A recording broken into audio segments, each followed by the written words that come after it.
Hi everyone, welcome to a new module covering heaps and priority queues.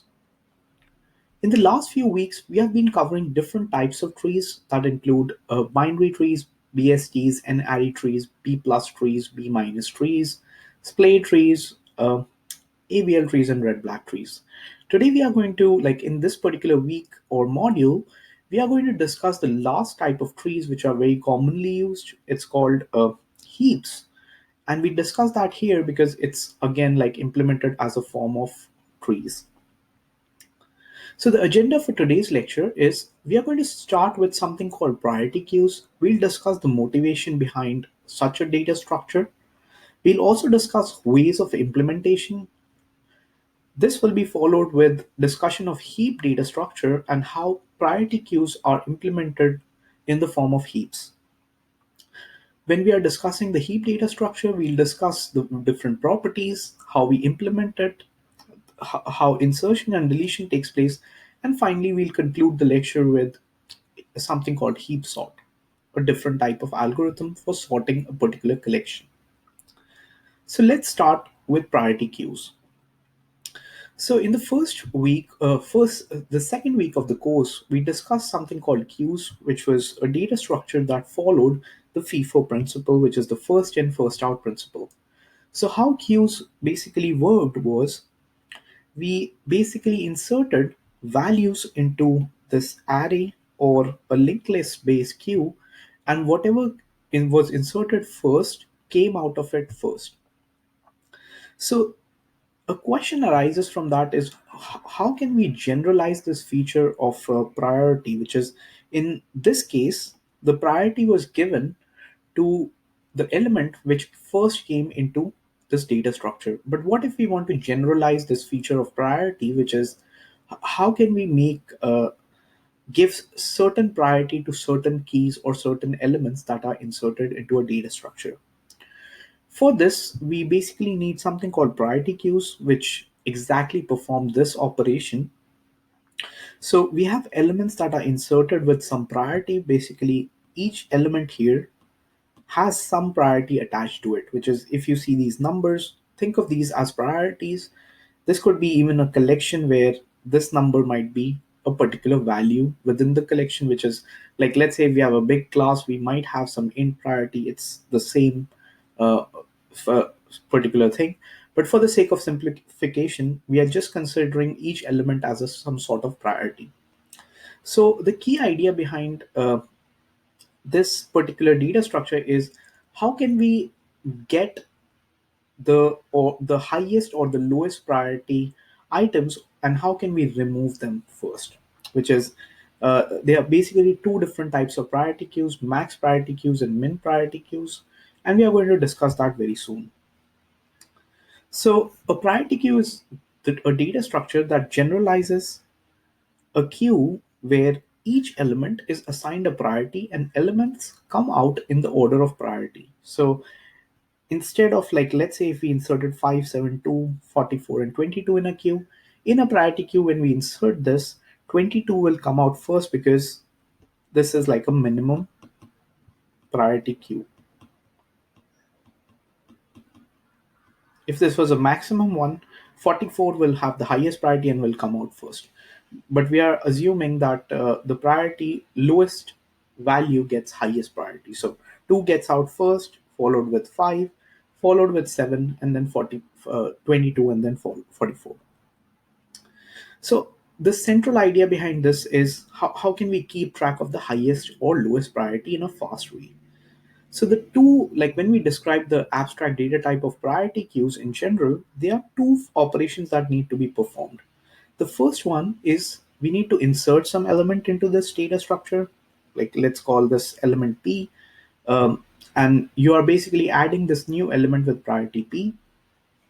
The second operation is extract min or extract max, where extraction is similar to deletion. So you are basically deleting the element with minimum or maximum priority.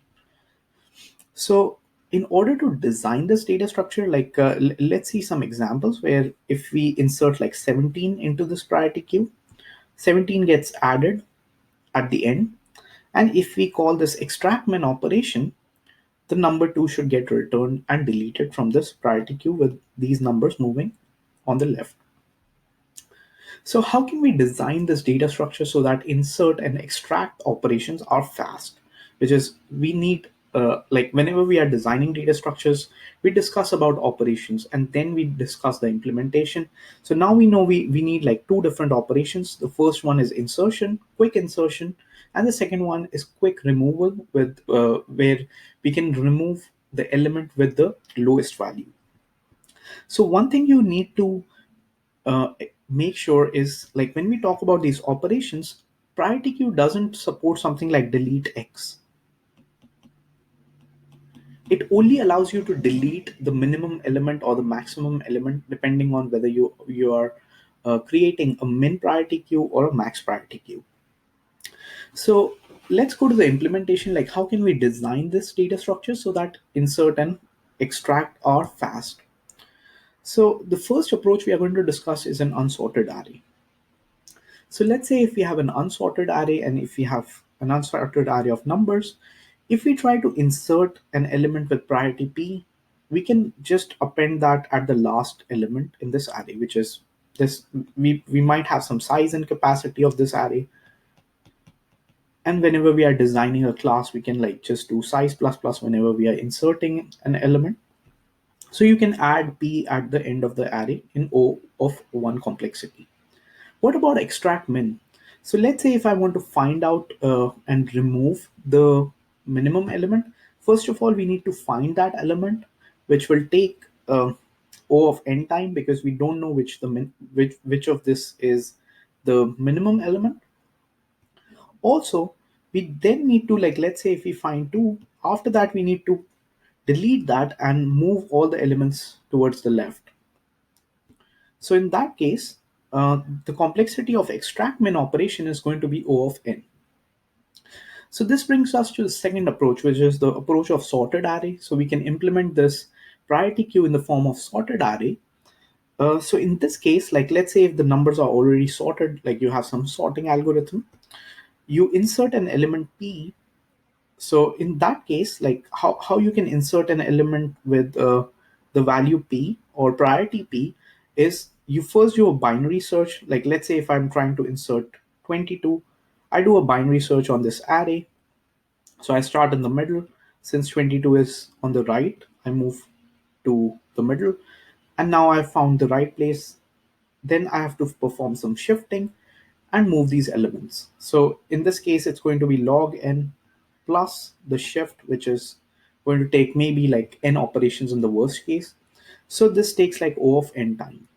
Extract min now takes O of 1 because now since this array is already sorted, we know the first value is going to be at the first position.